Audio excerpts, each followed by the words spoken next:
Pai Celestial, Santo Espírito de Deus, maravilhoso Senhor, Pai querido, sabemos de todo o nosso coração que só depende de cada um de nós. Sabemos disso, já temos ouvido bastante.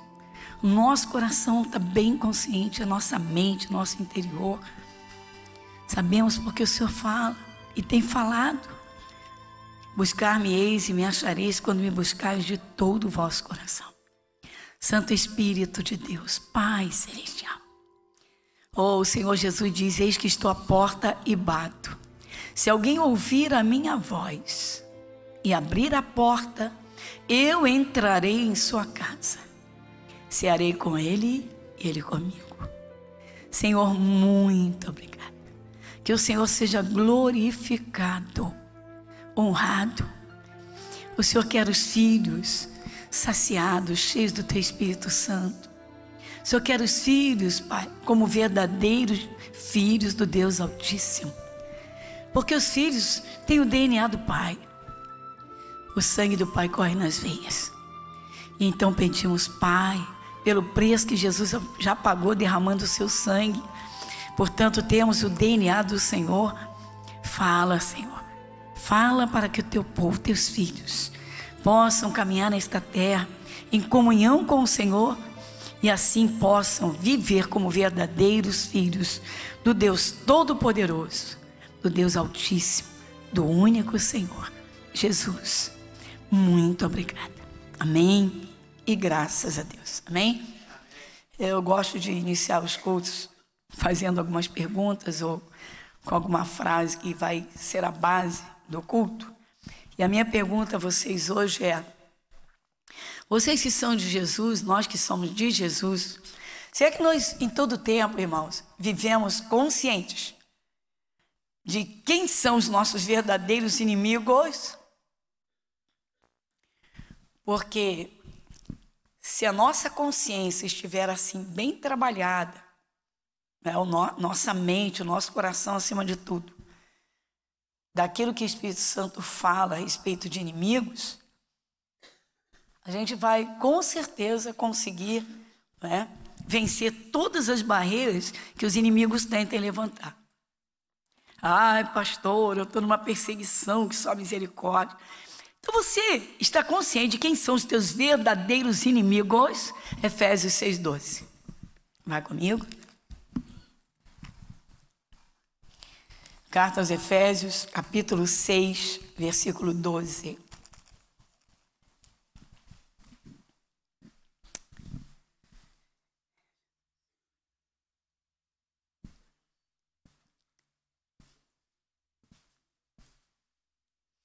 Quem lê comigo? Porque não temos que lutar contra carne e sangue, mas sim contra os principados, contra as potestades, contra os príncipes das trevas deste século, contra as hostes espirituais da maldade. Está aqui. Olha que simplicidade, com que clareza o Espírito Santo ensina, irmãos, os cristãos a viverem aqui na terra. Está dizendo, não lute contra a carne e sangue. Já falou, seres humanos. Mas, pastora, eu estou sofrendo uma perseguição tenebrosa. Mas se você não atenta para o que o Espírito Santo está dizendo em Efésios 6,12, você vai continuar lutando contra o seu chefe, contra o seu colega de trabalho, contra o seu vizinho, contra o seu parente, contra o seu professor que resolveu te perseguir. Sabe-se lá quantos mais, quem mais. A questão, irmãos, é quem está por trás, quem elaborou o plano para mexer contigo, para tentar te impedir de avançar, para mexer com as tuas emoções, para você ficar com raiva ou angustiado, tão angustiada, que a tua oração, ela desce, ela não sobe, por causa do peso da angústia. E fica, entra ano, sai ano, fica esperando a resposta, você não vem. Fica esperando, por quê? Porque chora. Está aqui, irmãos. Essa é a realidade. Satanás, ele tem os seus meios. Mas por trás de tudo que quer tirar do sério, que quer derrubar, que quer sujar, que quer amargurar, está o diabo com seus demônios. Essa é a grande estratégia, irmãos. Vocês vejam a situação de Israel, irmãos. Caramba, 2000 anos que Jesus veio. De Abraão até Jesus, 2000 anos, 4000 anos. Sempre houveram os perseguidores contra Israel. Aí Jesus veio, o príncipe da paz, para ensinar. Mas a pergunta é, o que os judeus faziam? Prestaram atenção? Até o povão que foi comer os pães e peixes juntamente com os judeus, multiplicados, que viram Jesus ressuscitar mortos. Até eles. Quando prenderam Jesus, Pilatos perguntou: a quem eu devo soltar? A Jesus, o Nazareno? Ou a Barrabás, solta Barrabás. E o que eu faço com este? Crucifica-o. Então o ódio estava ali, irmãos. O ódio estava no ar, estava inspirando. Estava ali, o ódio estava ali. O diabo joga marido contra mulher, mulher contra marido. Se não tiver alguém de olhos abertos para a palavra, vai entrar numa guerra física. Isso é o que acontece em todos os setores. Casamento, família, vizinhos, amigos, conhecidos. E aí surgem os inimigos. Mas, pastor, as pessoas têm participação? Sim. Mas quem você tem que derrotar é o verdadeiro inimigo. Por quê? Porque acaba com o combustível dele. Ele é que joga o combustível. Quanto não entenderem isso, irmãos? Que a gente vê, isso é uma realidade. Vamos ser sinceros, irmãos. A maioria não age espiritualmente. E quando entra em angústia por ser atacada, por estar sofrendo o tempo todo, não ser compreendido, e aí chora, e murmura, e entra em desespero, e fica procurando soluções daqui e dali. Vocês conhecem o caso de Ana, mãe de Samuel. Ana era estéril. O marido de Ana, tinha uma amante. E naquele tempo, mulher, esposa que não desse filhos para o marido, ficava envergonhada. Era a cultura, era assim. E Ana, então, era uma mulher humilhada. E para completar, quem mais atacava a Ana era exatamente a outra. E atacava violentamente. Mas era uma coisa tão violenta que a Ana acabou sensibilizada em extremo e caiu no erro de chorar diante do marido. Angustiada, caiu aos prantos diante do marido. 1 Samuel 1:8.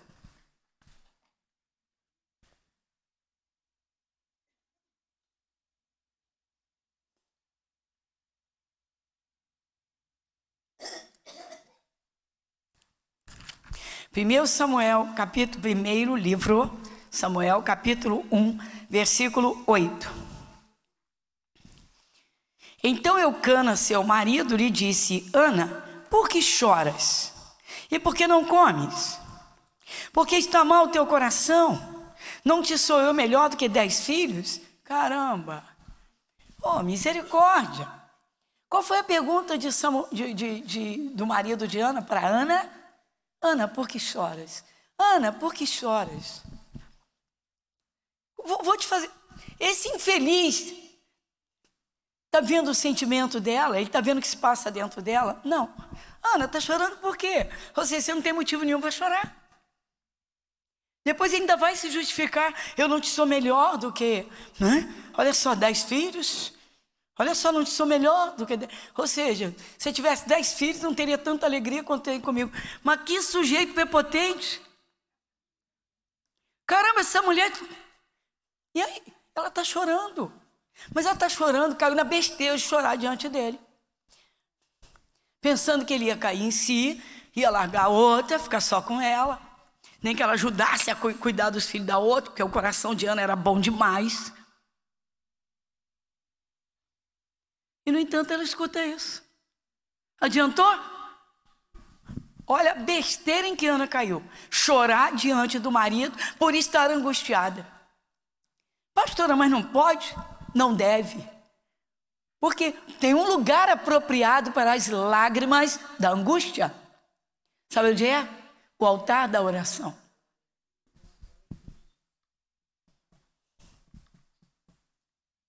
O altar da oração. Aí eu tenho que abrir um espaço e dizer, sabe por que muita gente que é de Jesus não ora na sua fase de angústia? Porque não consegue crer que o Espírito de Deus está ali presente para receber a sua oração e enxugar as suas lágrimas. Porque se cresce, iria para os braços do Pai. Eu vou falar com quem me compreende, com quem me ama, com quem me recebe com amor. Eu vou falar com quem pode resolver os meus problemas.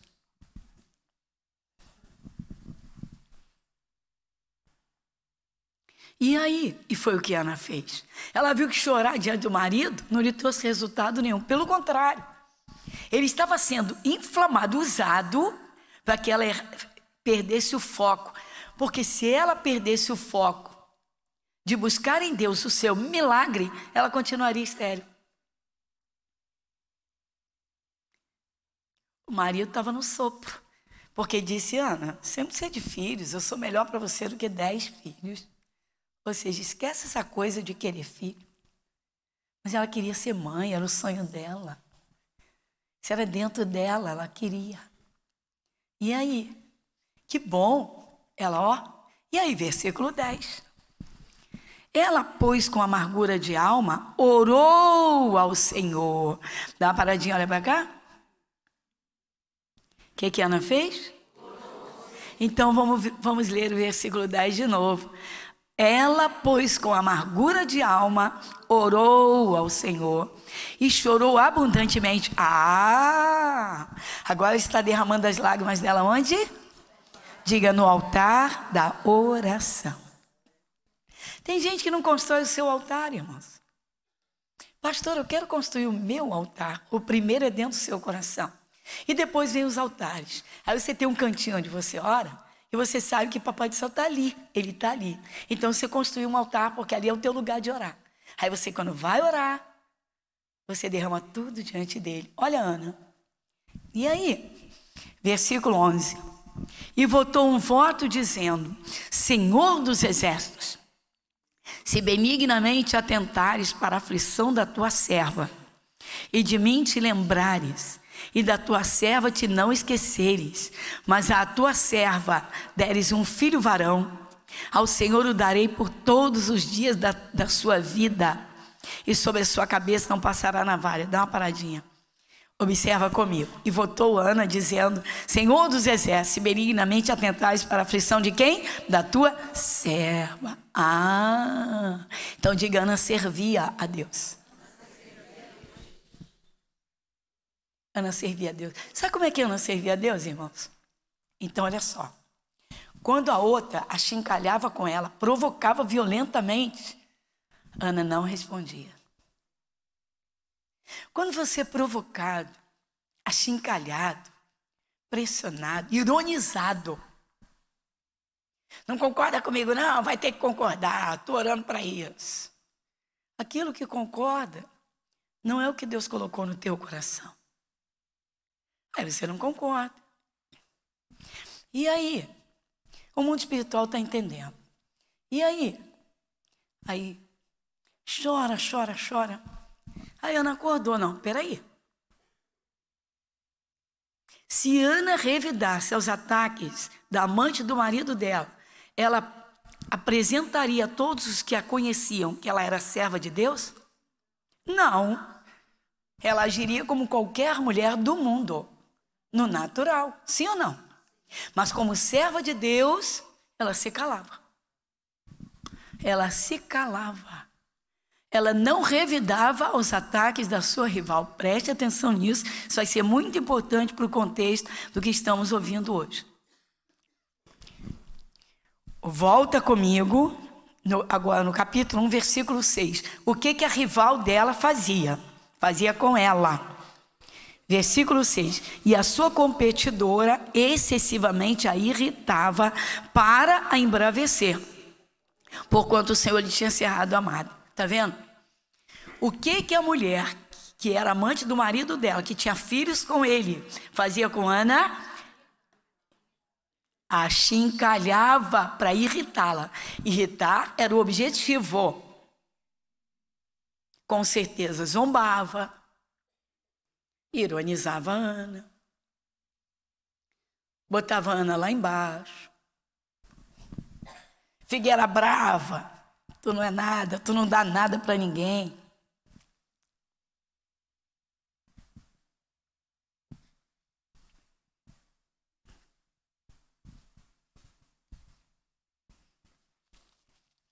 Poderia te dar vários exemplos, irmãos.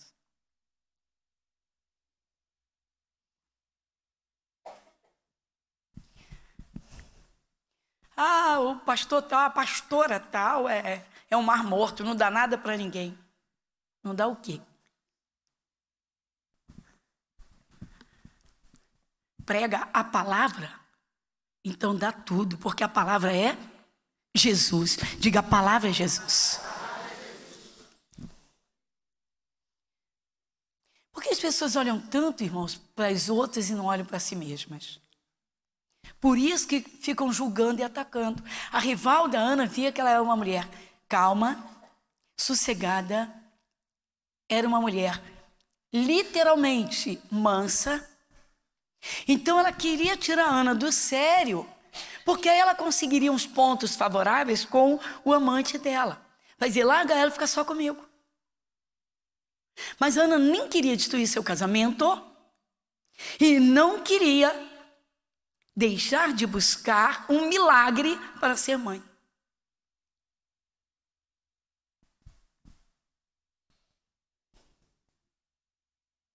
Então a outra fazia tudo para, olha bem, assim, versículo, olha só, de número 6. E a sua competidora excessivamente a irritava para embravecer. Essa amante tinha um objetivo. Eu quero ver Ana, né, de cabelos esganiçados, berrando, abrindo a boca, soltando besteira. Eu quero ver Ana, né, fazendo um monte de besteira. Eu quero ver Ana nervosa. Eu quero ver Ana gritando. Não conseguiu. Só que Ana, muito angustiada, foi chorando para casa. Chorando muito. Quando o marido viu ela chorando, a pergunta foi essa: Ana, por que choras? Adiantou ela chorar diante do marido? Irmão, quem quer recuperar um casamento tem que buscar de Deus. Quem quer manter uma família de pé tem que buscar de Deus. Quem quer a salvação da sua família tem que ficar muito firme na palavra, mas tem que ter um altar da oração. E é nesse altar que as lágrimas são recebidas. É no altar da oração. Agora, olha só comigo o versículo de número 13, o 13. Porquanto Ana no seu coração falava, só se moviam os seus lábios, porém não se ouvia a sua voz, pelo que Eli a teve por embriagada. Ela foi chorar no altar da oração. Ela fez o voto a Deus. Ela conseguiu botar para fora o desejo dela. Tinha uma fé. Só que ela foi chorar no altar. Então as lágrimas dela estão ali em cima do altar, sendo contadinhas pelo Espírito de Deus. Mas não são contadas, não. Cada uma tem uma anotação da sua dor. Presta atenção nisso. E aí, capítulo 2, versículo 21. Vai comigo. Vai comigo.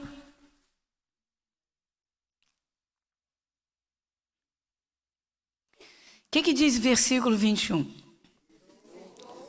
Visitou, pois, o Senhor a Ana, e concebeu, e teve 3 filhos e 2 filhas. E o jovem Samuel crescia diante do Senhor. Irmãos, ela teve 5 filhos. Saciada, né? O que importava para ela era isso. Ela não foi buscar filhos fora do casamento, irmãos.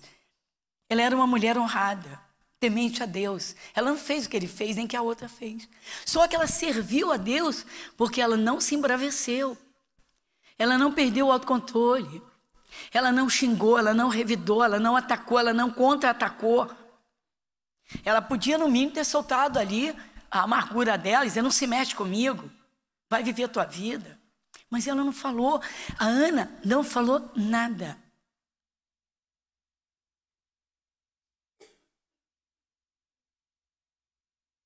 Olha que coisa tremenda. Bom, já vimos aqui o caso de Ana. O contexto está aí para você analisar. Ver como você reage. Pois é, primeiro, eu perguntei, você sabe quem são os seus verdadeiros inimigos? Você sabe quem quer tirar um pastor, uma pastora do púlpito? O diabo. Ele e seus demônios. Vocês estão achando que a gente não sofre ataques? O quê?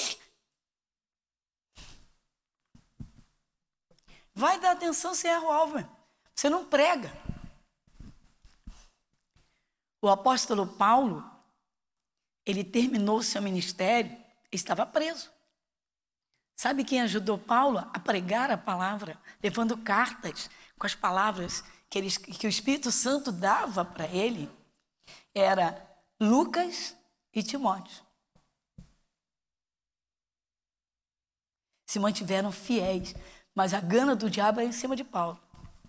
O diabo não queria que o Paulo escrevesse nada para as igrejas, que pregasse nada, porque tudo que Paulo pregava era do Espírito. E você sabe quem foi que trabalhou muito para que as primeiras igrejas, a igreja primitiva surgisse após a ascensão de Jesus, através do ministério de Paulo? Foram as mulheres.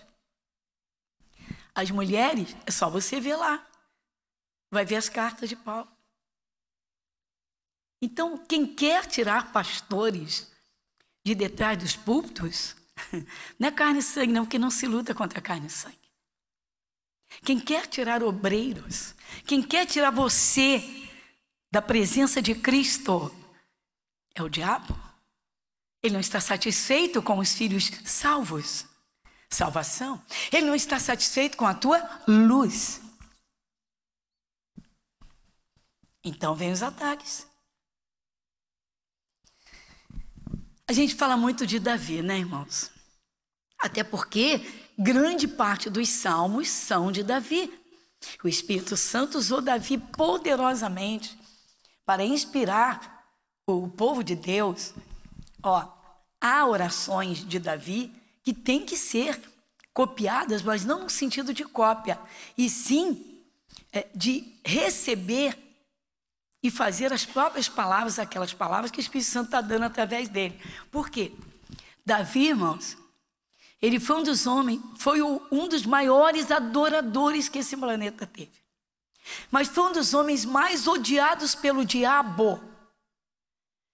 Os filisteus atacavam Israel.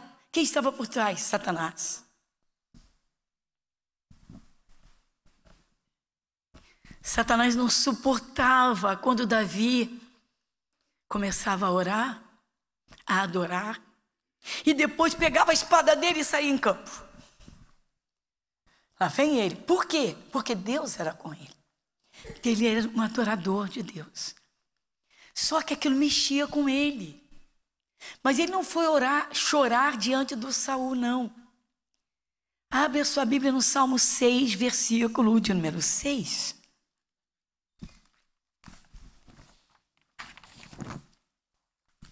Salmo 6, versículo 6.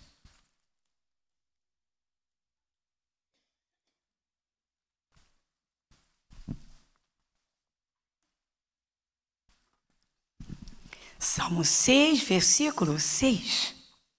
Quem lê comigo? Já estou cansado do meu gemido. Toda noite faço nadar a minha cama.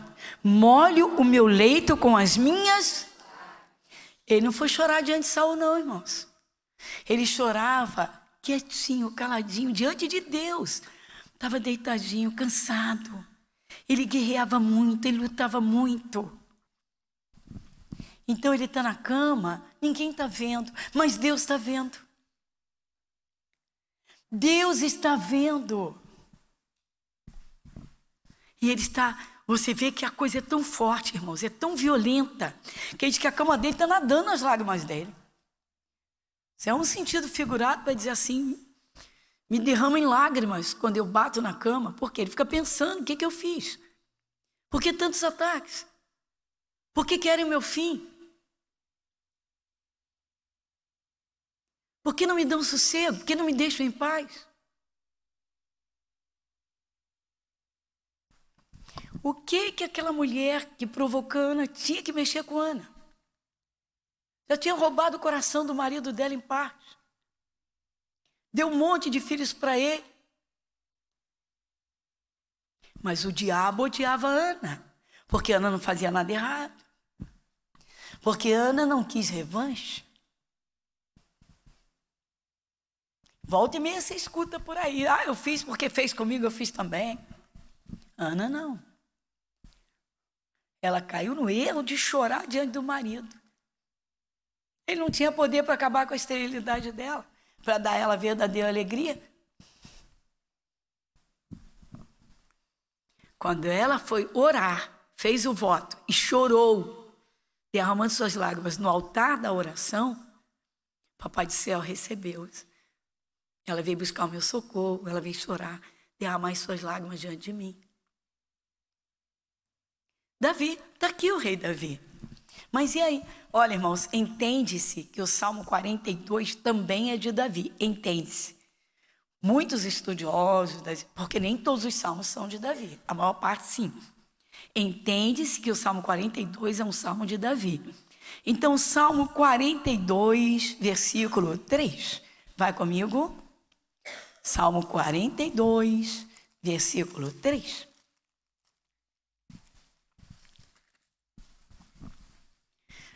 Quem lê comigo? As minhas lágrimas servem-me de mantimento de dia e de noite, porquanto me dizem constantemente: onde está o teu Deus? Zombavam dele. Davi foi alvo de muitas zombarias. A gente fala muitas glórias de Davi, do poder, das honras, mas não fala do quanto ele era atacado, o quanto ele era achincalhado. Está aqui. As minhas lágrimas servem-me de mantimento de dia e de noite. Ou seja, eu não consigo nem me alimentar, mas eu estou vivendo as minhas lágrimas. Por que as lágrimas alimentavam? Porque elas saíam para fora e rolavam pela garganta.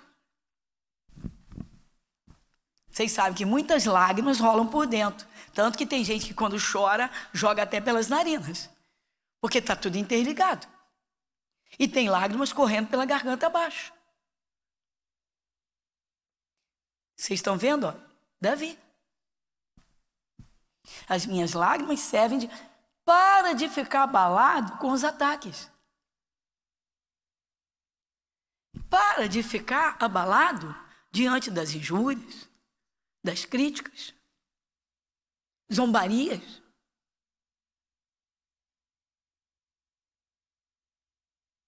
Eu falei domingo aqui, eu falei, irmãos, falando, né, da obra de mulheres e tal, eu falei, eu fui a primeira mulher do Ministério da Igreja Internacional do Graça de Jesus. Isso é verdade, pô, ninguém pode contestar isso. Os ataques vieram. Ué, mas eu falei a verdade.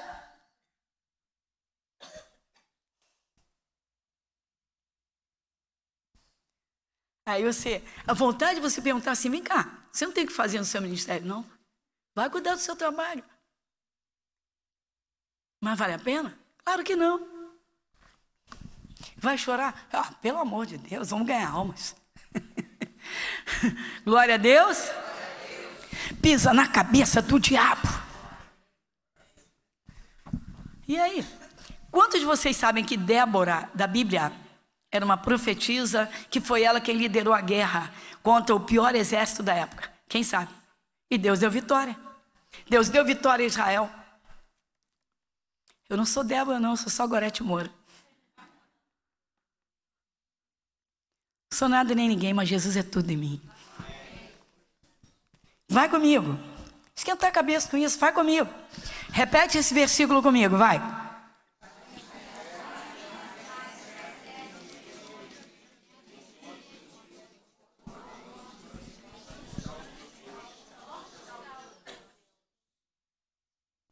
Vocês estão vendo?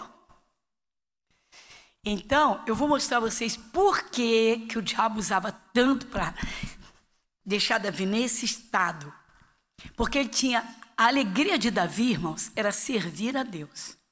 Por exemplo, se tivesse que enfrentar os piores inimigos, ele se apresentava. Muita gente fugia. Tem gente que foge de uma batalha de oração. Pessoal, vamos passar 7 semanas orando e uma consagração, um jejumzinho. Ah, não, estou fora. Ih, sacrifício, não. O Davi se esforçava em tudo para que Israel fosse vencedor. Isso alegrava o coração de Deus, porque ele lutava literalmente por almas. E aí, o que o diabo percebia? A alegria de Davi em servir a Deus. Observa comigo como eles observaram, porque Davi demonstra isso. Olha o versículo 4. Quando me lembro disto, dentro de mim derrama minha alma, pois eu havia ido com a multidão. Fui com eles à casa do meu Deus, com voz de alegria e louvor, com a multidão que festejava. Está vendo? Irmãos, o diabo não suporta ver cristãos alegres. O diabo não quer você alegre. Ele quer você angustiado, triste, resmungando, murmurando. Isso mesmo. O diabo quer você de mau humor. Ele quer você enraivecido. Mas sabe por quê? As tuas orações não vão subir. Você vai perder a comunhão com o Espírito Santo e vai cair. E aí? Não vai alegrar o coração de Deus. Não vai ter alegria de adorar. Não vai ter forças para ganhar almas. Se tem uma coisa que o diabo não suporta, se tem gente que ele odeia, são os conquistadores de almas. Gente que luta por almas. Caramba, o diabo faz de tudo. Ele faz os planos assim: sai da minha frente, sai da minha frente, sai da minha frente, some da minha vida, sai da minha frente. O diabo fazia de tudo para acabar com Davi. Irmãos, dentre todos os inimigos que Davi teve, os filisteus, ele encarou Golias, acabou com eles, os filisteus odiaram Davi. O pior inimigo era Saul. E Saul era o rei oficial do povo de Israel. Então ele tinha tudo nas mãos para arrebentar com o pobre do Davi. E aí, presta atenção, vai comigo. Saul ficou com tanta raiva do Davi que segurou uma lança e disse: eu vou matar esse infeliz, eu vou matar esse desgraçado, vou acabar com a raça dele. Por quê? Porque o diabo não queria Davi lutando por Israel, Davi lutando por almas. O diabo não queria. 1 Samuel, capítulo 19, versículo 15. Vai comigo. Primeiro livro de Samuel. Olha a gente voltando em Samuel. Capítulo 19.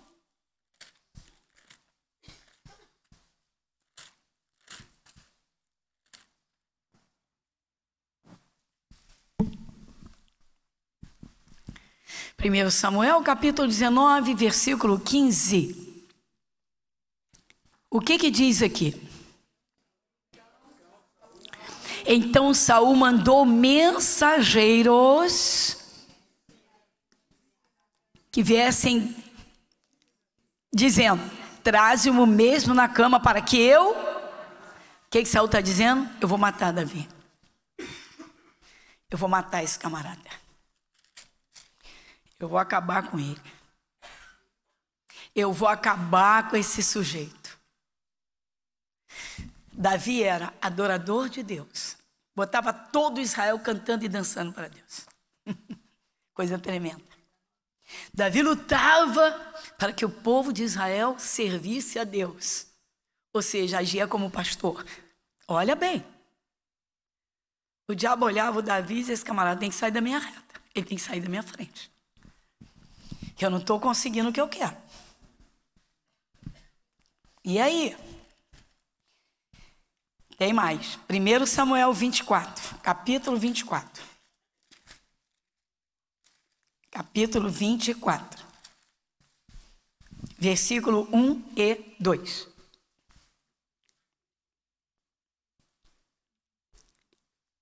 Quem lê comigo? Sucedeu que, voltando Saul de perseguir os filisteus, lhe anunciaram, dizendo: eis que Davi está no deserto de Engede. Então tomou Saul 3.000 homens escolhidos dentre todo Israel, e foi à busca de Davi e dos seus homens, até os cumes das penhas das cabras monteses. Olha só, Saul preparou 3.000 homens escolhidos, os melhores atiradores, vão atrás do Davi. Por quê? Porque ele já tinha dito: eu vou matá-lo. Ele não falou lá atrás? Sim ou não? Eu vou matar. Eu vou matar esse camarada. Eu vou matar esse camarada. O diabo queria acabar com o ministério de Davi, porque Davi era um guerreiro que lutava contra os inimigos de Israel. Mas Davi era um homem de oração.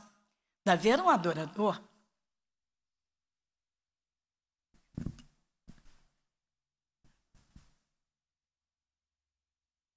Quem quer tirar você do sério é o diabo. Quem quer tirar você da presença de Jesus são os demônios. Quem quer que você pare de orar é Satanás. Ele está desesperado, porque a oração do justo pode muito nos seus efeitos.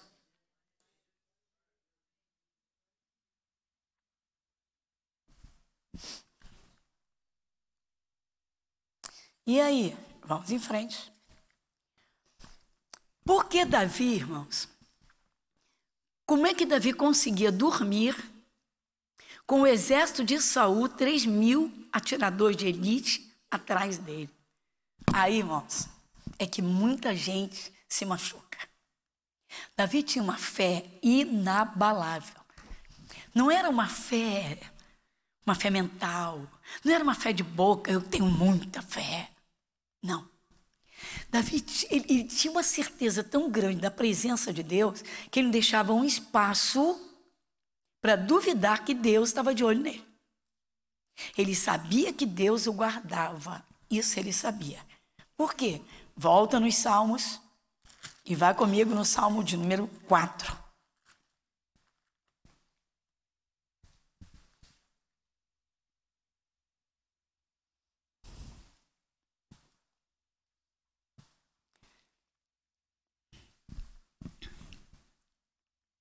Vai no versículo 8. Quem lê comigo? Em paz também me deitarei, porque só tu, Senhor.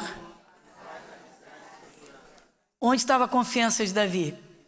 No Senhor Deus. Você vê, só tu, Senhor. Ou seja, nesse momento ele não tinha ninguém a favor dele. Ninguém. Ele não desistiu. Diga, ele não desistiu. Diga, ele não retrocedeu.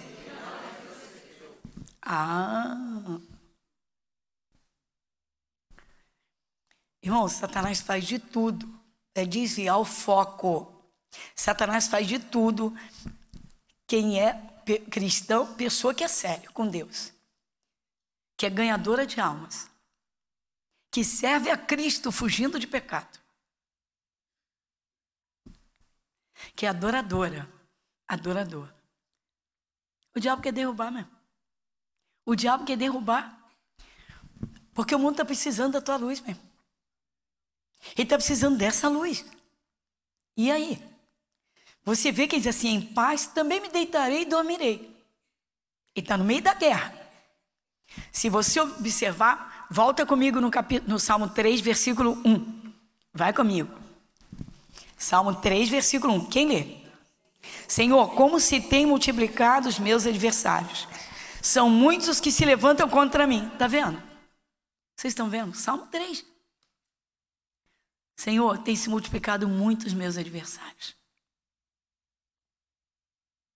Só que Satanás estava por detrás de toda a carne e sangue que queria acabar com o ministério de Davi. Ué, pastor, ele tinha um ministério? Sim, irmãos. Por que ele escreveu o Salmo 23? Ele foi pastor de ovelhinhas, das ovelhas do pai dele. E como rei de Israel, nos momentos difíceis, ele se colocava como ovelha. Mas o rei também era como um pastor. Porque se o rei não cuidasse do povo, para fazer bem ao povo, o povo sofria.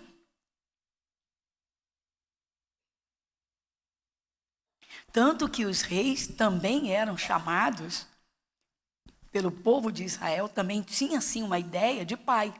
Meu pai. O rei, o profeta. Agora vai no versículo 5, que é lindo, Salmo 3, versículo 5. Quem lê comigo? Eu me deitei e dormi. Acordei porque o Senhor me... Opa! Agora eu vou te fazer uma pergunta. E você?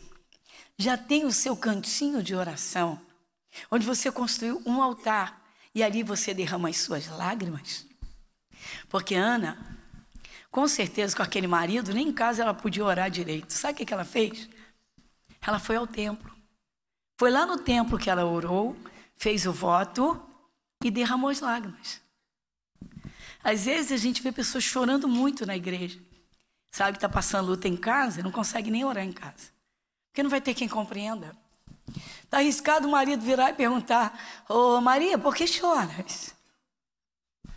Está arriscado o filho: papai, não sei por que mamãe está triste. Chore diante de Deus. Construa o teu altar de oração. Ore e chore diante de Deus. Amém, Jesus? E aí, pastora? Davi, hein, irmãos?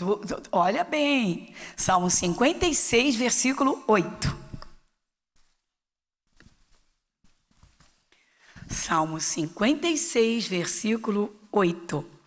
Quem lê comigo? Tu contaste as minhas vagueações. Põe as minhas lágrimas no teu odre. Não estão elas no teu livro? Que coisa, irmãos, vê lá em cima, o título do salmo, vai comigo. Davi roga a Deus que o livre dos seus inimigos e confia em que ele lhe conceda. Irmãos, Davi sabe que Deus está anotando cada lágrima dele num livro. É o diário de cada um. A tua história está sendo registrada. Aquela briga que você pegou porque te achincalharam, você envergonhou a Jesus. Se você fosse orar e derramar as lágrimas, ele anotaria cada uma. E mais, recolheria um odre. O odre era aquele cantil que levava água quando a pessoa ia fazer uma viagem ou vai para o deserto. Hoje a turma carrega uma garrafinha d'água. Né? Mas não era. O odre era feio. Normalmente era até bexiga de animal. Naquele tempo não tinha fábricas. Era um vasilhame. E Davi está dizendo: Senhor, olha só, tu contaste as minhas vagueações. Põe as minhas lágrimas no teu odre. Não estão todas elas no teu livro? Caramba, que descanso, meu Deus! Quer dizer que até hoje, pastor... Não, peraí, as lágrimas que você chorou diante das pessoas de raiva, de revolta, essa você não entregou para Deus? Você não entregou para Deus? Quando você vai no altar da oração e chora, isso não é emoção, simplesmente emoção. Isso é você botando para fora a tua angústia no altar de Deus. Por quê? Porque Ele ouve e Ele vem te atender. Pastora, eu vou mostrar a vocês. Então agora vamos para encerrar. Evangelho de João, capítulo 16. Vai comigo.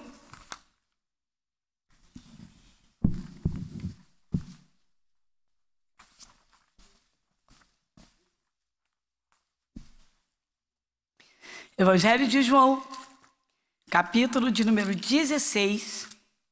Olha o carinho de Deus Olha que coisa linda. No versículo 24. Olha o carinho de Deus com vocês. Olha o carinho de Deus com seus filhos. Vai comigo, lê comigo. Até agora, nada pedistes em meu nome. Pedi e recebereis, para que a vossa alegria... Como é que Papai do Céu quer os filhos? Como é que Deus quer os seus filhos? Está vendo? Viu, irmãos? Por isso que Deus fez um milagre na vida da Ana. Porque tudo dela era no altar da oração. Glória a Deus. Obrigado, Jesus.